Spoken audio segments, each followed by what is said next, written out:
Timnas U17 Indonesia langsung kasih sinyal positif di laga uji coba pertama mereka di Bulgaria nih bro. Gak tanggung-tanggung, anak asuh Coach Nova sukses membantai Septemfri Sofia dengan skor telak 6-0. Wah, kelihatan makin solid nih, dan sepertinya adik-adik udah siap kasih kejutan di Piala Dunia U17 2025. Oke sobat-sobat Garuda, ini adalah tamparan keras dan ini adalah tamparan-tamparan yang nyata. Pak Erick Thohir itu memanjakan Sinteyong. Dulu mereka bilang Sintayong terlalu dimanjakan karena pemain diaspora. Sekarang, sementara STY tetap jadi yang terbaik. Satu-satunya pelatih yang bawa Indonesia lolos ke Piala Asia di 3 kelompok umur. Dari peringkat FIFA paling rendah sampai naik puluhan posisi. Dari round 1 kualifikasi Piala Dunia sampai ke round 3. Bahkan sebelum dipecat, STY sempat kalahkan Arab Saudi. Jadi kalau mau bicara soal pelatih terbaik, nama itu belum tergantikan. Pernah kan saya jelaskan juga kepada teman-teman bahwa timnas Indonesia kita bisa lolos sampai sekarang nih ke round 4 babak kualifikasi Piala Dunia tahun 2026 zona Asia dan punya peluang yang real. Ini bukan peluang palsu atau harapan palsu, ini harapan yang asli nih untuk lolos ke Piala Dunia adalah kita kasih lihat siapa kita, siapa Indonesia, oke? Oke sobat-sobat Garuda fan dimanapun kalian berada, selamat datang dan selamat berjumpa kembali bersama saya di SA Sport Official. Saat ini mari kita fokus mendukung timnas Indonesia agar momen ini tidak diambil oleh para penyinyir, pengkritik, pemfitnah. Bahkan kalau ada kesempatan untuk menyerang, akan mengambil momen ini sehingga para supporter yang dulu-dulunya kuat dan satu komando sudah terpecah belah. Silakan ditulis di kolom komentar. Memang persiapannya sangat pendek, ya kan? Sangat tidak ada uji coba juga. Iya, begini, harus dibedakan antara tim nasional U23 dengan timnas U20 dan 17. Ya. Kalau jenjang tim nasional kan 17, 20, 23 senior. Nah, 23 dan senior itu adalah timnas yang diisi pemain-pemain yang sudah ikut kompetisi liga. Ya. Kalau 20, 17 umumnya belum berkompetisi secara reguler. Apalagi di Indonesia nggak ada kompetisi yang bagus di usia muda. Ya, kan? ya. Nah karena itu kalau untuk timnas U17, U20, saya setuju memang harus TC. Karena mereka nggak punya kompetisi. Jadi pelatih kalau nggak ada kompetisi kan susah untuk membentuk permainan. Pelatih juga tidak tahu betul kemampuan pemain secara karena nggak ada ajang untuk melihatnya. Tapi kalau U23, pemain-pemain ini rata-rata sudah main di liga. Arkan pemain utama di Arema. Ya. Kakang pemain utama di Persib di posisi bek kanan. Ferrari main di Bayangkara. Ini pemain-pemain yang sudah main di liga. Jadi kalau minta TC kurang tepat. Karena pemain ini sudah main di liga. Jangan lupa juga, mereka ini sudah statusnya pemain profesional yang dikontrak, yang punya kewajiban terhadap klub. Digaji oleh klub, mereka harus berkontribusi pada klub. Karena itu kalau tuntutannya adalah TC, nggak cocok buat U23. Kecuali misalkan TC untuk Olimpiade nih, kita udah lolos Olimpiade nih, kita mau main di Olimpiade, TC oke. Tapi kalau dalam kompetisi berjalan, nggak bisa, harus ngikutin ritme yang namanya FIFA Matchday. Ada FIFA Matchday, ada jendelanya, di situ mereka main 2 kali. Ya persiapan seminggu tuh natural kalau di kompetisi, di level internasional ya. Timnas senior pun kan sama. Kalau mau FIFA Matchday itu kan paling sempat mengumpulkan pemain kan paling 2-3 hari pertandingan pertama, 2-3 hari berikutnya pertandingan kedua, habis itu pemain pulang lagi. Cuma punya waktu kurang lebih seminggu. Lain kalau misalkan pertandingannya digelar saat kompetisi sudah selesai. Misalnya akhir Mei atau Juni, itu kan memang kompetisi sudah selesai, pemain punya waktu. Tapi kalau kita mengharapkan pemain U23 harus TC juga, ya kita akan sulit mendapatkan ruang itu karena mereka sudah pemain senior, pemain profesional di klubnya. Oke, kalau kita lihat starting line up, ya Bung Ropan ya, yang tadi yang Bung Kusnandi bilang bahwa memang harus karena punya jam terbang yang banyak. Itu sudah terlihat kah untuk starting line up ya? Ada Doni, ada Arkan Fikri, ya kan, ada Kadek segala. Itu semua mendapatkan jam yang cukup banyak di klubnya. Oke, Kadek kan di Bali. Ya, Tony Firmansyah tuh di Persibaya. Main terus Tony Firmansyah. Ya, Tata kan juga di Persibaya. Jadi rata-rata mereka sudah terbiasa bermain di klub. Ya, bahkan ada beberapa pemain yang di zaman STY juga ikut ya. Doni Tri, Arkan Fikri, Ferrari ya Mas. Itu sudah di zaman U23 sebelumnya. Jadi mereka sudah terbiasa. Jadi kalau bilang untuk perlu tes jangka panjang seperti Mas Kus bilang memang nggak terlalu ini ya kalau untuk dipakai karena mereka bermain di klub. Tapi memang kalau bisa dilihat Vandenberg ini kan belum pernah menangani tim U23. Ya itu masalahnya dari Vandenberg. Jadi dia baru di Indonesia, kemudian dia ditunjuk sebagai di akademi mungkin Mas sebelumnya. Tapi kalau untuk U23 dia belum. Jadi ketika pegang ini dikasih target. Jadi memang dia sulit. Makanya bilang itu ketika plan A nggak jalan, sebenarnya ada plan B kan. Plan B itu yang dia tidak mampu lakukan. Sebenarnya harus belajar banyak dari kegagalan kita di AFF. Kemudian kita bisa belajar. Kan sudah dapat 2 kesempatan, tuan rumah semua. AFF tuan rumah kita gagal. Itu kan targetnya harus juara. Sudah di Jakarta, sudah di Jawa Surabaya. Timur. Dan tidak dapat jatah itu, kita gagal lagi. Jadi makanya beralasan kalau dia dievaluasi. Karena itu, seorang pelatih kan harus punya plan A, plan B, plan C. Kalau tidak jalan satu ini, main dengan plan Bagus, waktu lawan Korea, kan kita cukup dikagetkan juga dengan pemilihan pemainnya. Tata menjadi starting line up ya. Lalu ada Kadek, ada Dion main situ kan. Raihan juga, yang tadi Bu Ropang bilang Zainadin juga main. Sekarang pada waktu melawan Makau tampil bagus. 1 gol 1 assist. Bu Ropang yakin sekali. Oke, terbukti. Tapi secara umum dari 11 pemain yang dipasang ini bagaimana, Bu? Melawan Korea loh. Iya, jadi saya melihat kecenderungan begini. Pertandingan pertama, kedua, ketiga itu tidak ada konsistensi. Tidak ada konsistensi. Memang di turnamen seperti itu dengan jeda hanya 3-4 hari memang perlu rotasi. Itu oke lah itu. Tapi persoalannya harus ada konsistensi. Jadi istilahnya ada kerangka tim yang dipertahankan dan kerangka tim itulah yang akan membangun sistem permainan yang akan menjadi tulang punggung tim. Nah, saya melihat itu tidak terjadi. Coach Van den Broek kalau menurut saya mungkin benar dia tidak terlalu mengenali pemainnya, tidak terlalu mengenal pemain secara keseluruhan. Jadi karakternya Ferrari seperti ini, karakternya Kadek Ariel begini, jadi itu yang membuatnya kemudian dari satu pertandingan ke yang pertandingan berikutnya ke yang berikutnya tuh nggak punya kesinambungan formasi, kesinambungan skema. Bahkan kalau mau jujur nggak ada kesinambungan system of play. Saya sudah melihat waktu di Piala AFF itu dia kebingungan sekali ketika kehilangan Arhan Fikri. Betul kebingungan karena cedera. Itu dia mencoba memainkan Donitri sebagai playmaker. Dia mencoba memainkan Hanan juga nggak jalan semua. Ya oke lah, mungkin dia bisa beralasan bahwa materi pemainnya memang tidak sekuat waktu ST ya, di mana waktu itu ada Ivar Jenner dan sebagainya. Tapi kan setiap kelompok usia muda itu kan memang akan selalu ada pergantian. Usia muda itu nggak beda dengan senior. Kalau senior itu sekarang dengan 3-4 tahun lalu mungkin bisa sama. Tapi kalau kelompok umur pasti akan berubah terus. Karena pemain bertambah umurnya keluar dari kelompok usia itu. Jadi sebetulnya nggak bisa mengandalkan argumen bahwa pemainnya berbeda. Harus berbeda memang setiap saat. Nah, Thailand Korea yang sekarang pun berbeda dengan Korea yang 2 tahun yang lalu. Jadi memang berubah setiap saat. Nah, itulah sebabnya makanya saya bilang Coach Van den Broek kalau menurut saya mungkin terlalu cepat diberi kepercayaan menangani tim U23 pada saat dia belum terlalu memahami kultur sepak bola Indonesia. Kalau melihat juga dari pemain-pemain ini, sebenarnya saya pikir bisa kita untuk bersaing untuk bisa menjadi juara sebenarnya di grup. Tapi tergantung dari pelatih juga. Ya kan dengan Korea 1-0 saja kan. Sebenarnya bisa. Kesalahan kita itu di pertandingan pertama itu yang bikin kita gagal. Ini dia ngerok nih. Bukan lawan kita jangan melihat di Korea. Kan di awal itu kita sudah hitung. Betul. Sudah diuntungkan dengan jadwal main di kandang. Dengan 2 jadwal pertama yang secara itu harus menang. Sudah pasti 6 poin. Kalau kita dapat 6 poin beda, Mas. Persaingan masih terbuka. Artinya draw juga dengan Korea terakhir kan 7. Artinya ini bagus. Tapi ketika kita 0-0 dengan Laos sementara Korea bisa menang 7. Kan itu yang menjadi masalah buat kita. Padahal kita butuh 1-0 aja kan enak. Yang penting judulnya menang. 3 poin itu yang perlu kita ambil. Nah, setelah lawan Laos ketika kita gagal di situ sebenarnya masalahnya itu di situ, problemnya di situ. Skenarionya berantakan setelah kita sama Laos draw, karena kita memang sudah pasti Laos sudah ambil di situ, boy, sehingga hilang kesempatan untuk bisa lolos. Padahal peluang kita lolos dengan pemain ini aja tanpa Lino sebenarnya, tanpa Yasin Hafner kita bisa. Nah itu tentu harus dipikirkan cara main dengan tanpa striker. Saya tidak membandingkan dengan pelatih sebelumnya misalnya. Pelatih sebelumnya juga punya problem dengan tidak punya striker nomor 9. Tapi dia bisa menyulap Rafa jadi seorang striker yang tetap agresif walaupun dia bukan nomor 9 murni. Nah jadi kan itu. Jadi sebenarnya saya bilang tadi, pelatih itu harus punya skenario A, B, C. Kalau sistem of play begini mentok, lalu alternatifnya apa? Dia tidak punya striker nomor 9 yang natural, yang betul-betul nomor 9. Kalau gitu dia main tanpa striker, false 9 misalnya. Atau dia bermain dengan striker nomor 9, tapi dia tidak stay di kotak penalti. Keluar masuk seperti Rafa di awal-awal karirnya bersama timnas senior. Kan harus dicari solusi itu.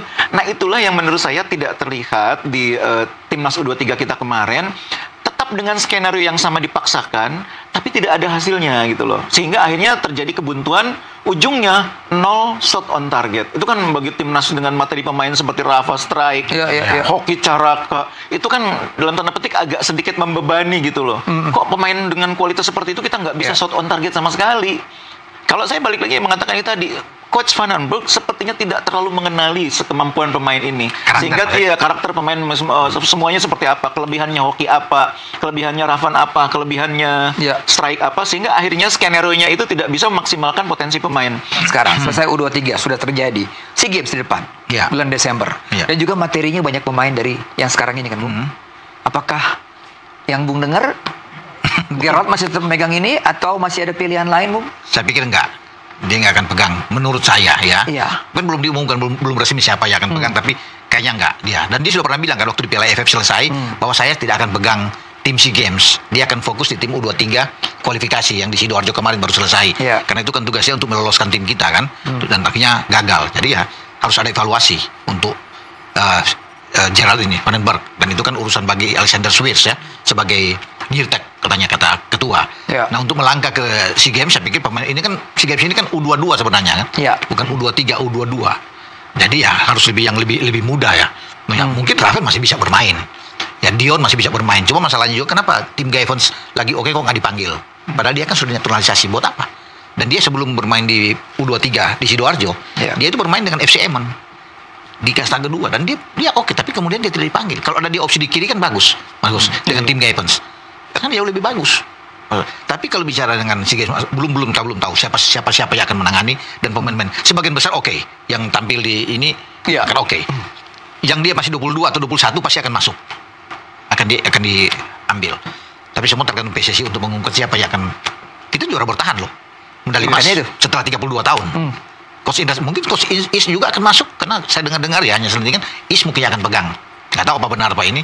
Mungkin Is akan pegang karena dia pernah menangani tim ini yang sukses, bisa aja dikembalikan ke dia. Dan mungkin ya tangan dia lebih cocok lah untuk tim muda. Kalau menurut tim Maskus, kalau Maskus sudah ketawa, kalau dia sudah tersenyum berarti itulah orangnya berarti kan. Tanya aja dulu. Enggak maksudnya begini. Menangani tim usia muda itu beda dengan menangani tim senior. Jelas. Jadi dalam menangani tim usia muda salah satu yang penting itu kan komunikasi dengan pemain, psikologi, kemampuan memahami, menyelami psikologi pemain. Nah, tidak cukup pemain pelatihnya itu punya track record bagus, CV bagus. Kalau dia tidak punya kemampuan menyelami pemain, dekat dengan pemain. Kadang-kadang pemain usia muda itu yang paling penting itu bukan yang namanya strategi, tapi bagaimana dia dekat dengan pemain, mampu memotivasi. Kadang-kadang ya. Jadi pelatihnya itu tidak hanya berperan sebagai pelatih, tapi harus bisa menjadi ayah bagi pemain. Nah, ini di kita U23 ini masih seperti itu. U23, U20 terutama U17 dan 20 ya. U23 sebetulnya sudah agak ini tapi masih diperlukan.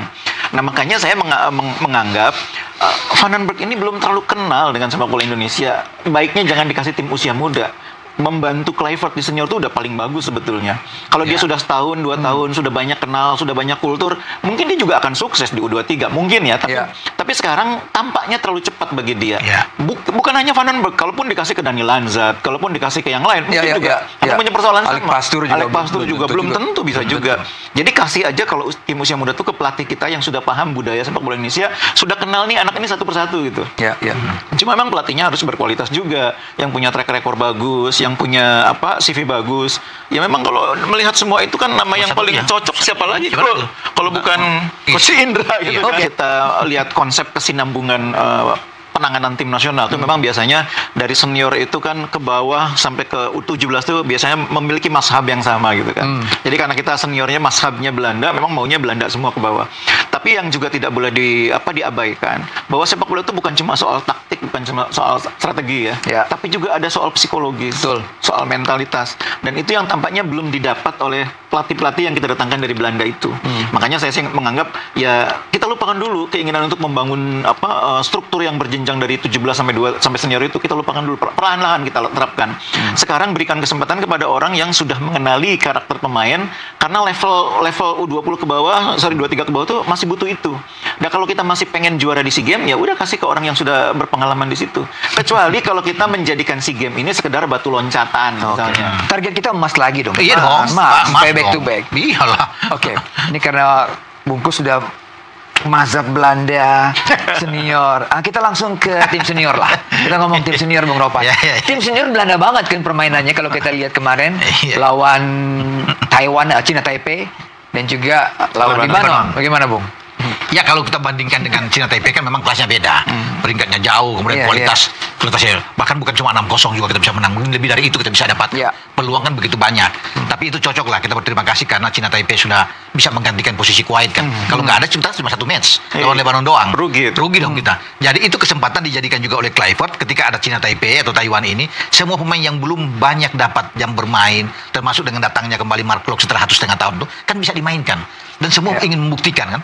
Ya mumpung ini kesempatan, ya Mark Klok bisa bikin gol, bisa bikin assist, Beckham Putra semua kan bermain dengan bagus. Sain Patinama yang jarang dapat tempat sekarang bermain dikasih di posisi kiri. Jadi semualah Nathan Cho kan yang itu bermain dengan oke. Jadi pemain-pemain yang dianggap ini pemain inti mungkin diistirahatkan waktu itu untuk lawan Lebanon. Karena lawan Lebanon itu yang saya lihat ini cocok untuk karakter kita menghadapi Irak atau menghadapi Arab Saudi di round keempat.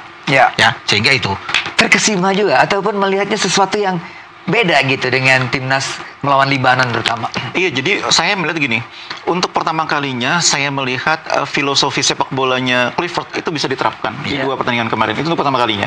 Karena waktu pertandingan kualifikasi putaran ketiga, saya lihat dia itu pragmatis. Dia hanya melanjutkan apa yang sudah dibangun oleh pelatih sebelumnya. Dia coba pertahankan itu. Karena waktu pertama kali dia coba waktu lawan Australia itu kan gagal. Dia main dengan formasi 4 di belakang, dia gagal. Di tengah pertandingan dia ubah jadi 3. Setelah itu dia konsisten dengan 3. Dia tidak berani mengubah.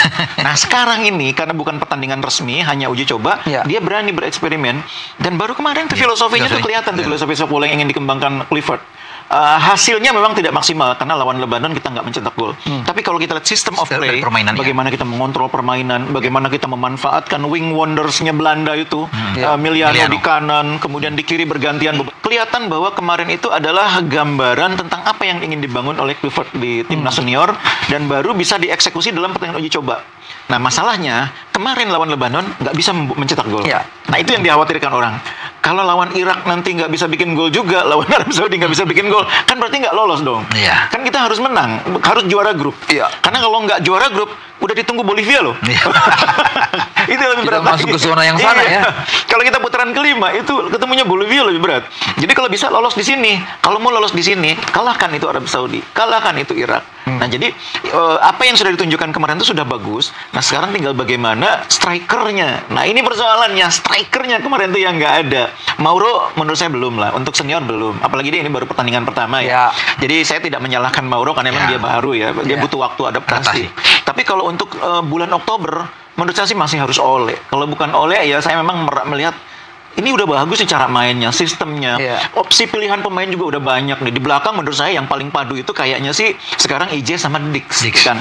Nah, yang menarik, saya menduga cara main yang kemarin diterapkan oleh Coach Clifford itu juga bagian dari upaya untuk mengaburkan analisnya Arab. Karena ada mata-mata Irak dan Arab. Jadi mereka mengintip dia diubah-ubah digeser-geser. Jadi Irak juga gitu. Iya, jadi saya juga memahami kenapa kemarin Verdong tiba-tiba di tengah. Saya bilang ini pasti bagian dari skenario besar juga. Dikacaukan. Karena Verdong nanti mungkin tepan di bek kiri dong. Posisi depannya ini hampir sama dengan U23 kita kan ya. Kita tidak punya striker nomor 9 lah ya. Mauro juga yang tadi Anda bilang ini pemain masih muda, pertama kali, tentunya beradaptasi juga perlu waktu. Lalu kita akan menghadapi Irak. Kita akan menghadapi Arab Saudi. Krusial sekali gimana? Nggak cetak gol ya nggak menang kan? Harapan terbesarnya Ole sembuh dan bisa main. Itu harapan terbesar. Itu doa kita tuh. Betul. Alternatif keduanya, Coach Clifford harus punya skenario bermain tanpa nomor 9. Apakah false nine, apakah menjadikan pemain lain sebagai false striker. Kemarin udah dicoba kan, bisa ditarik. Betul. Nah, sempat di eranya STY itu juga Ragnar Rotmangun kan main di posisi itu. False nine ya. Meskipun dia bukan seorang striker murni, tapi dia bisa mainkan peran itu dengan baik. Bahkan Rafa Strike yang paling sering dicobakan. Nah, saya berharap Clifford punya skenario itu, memainkan pemain yang bukan striker murni, bukan natural striker, tapi bisa memainkan peran sebagai striker. Nah, saya berharap itu dilakukan, dieksperimen lah, dipikirkan dengan baik, sehingga kita punya Miliano yang sudah sangat bagus di kanan. Di kiri nanti Ragnar juga mudah-mudahan sembuh. Itu kan kiri kanannya udah kuat sekali. Nah, tinggal siapa nih yang bermain sebagai false nine-nya itu, atau kalau enggak strikernya lah, kalau memang dia mau tetap bermain dengan striker. Saya berharap itu betul-betul dapat ditemukan. Kirinya Orad Mangun, kanannya Miliano itu maksudnya udah oke itu. Bisa lah membongkar pertahanan Arab maupun Irak. Tinggal siapa yang menjadi pencetak golnya. Ini adalah tamparan keras dan sahabat-sahabat Garuda, mari kita satu komando dan satu barisan bersama Bapak Erick Thohir dalam membangun timnas Indonesia. dalam membangun PSSI. Dan sahabat-sahabat Garuda, bagaimana menurut kalian? Silahkan ditulis di kolom komentar. Dan jangan lupa like dan subscribe channel ini agar kalian tidak ketinggalan informasi penting khususnya Timnas Indonesia. Salam sepak bola keren, salam sepak bola bersih Timnas Garuda Jaya. Bersama saya, salam olahraga kita Garuda.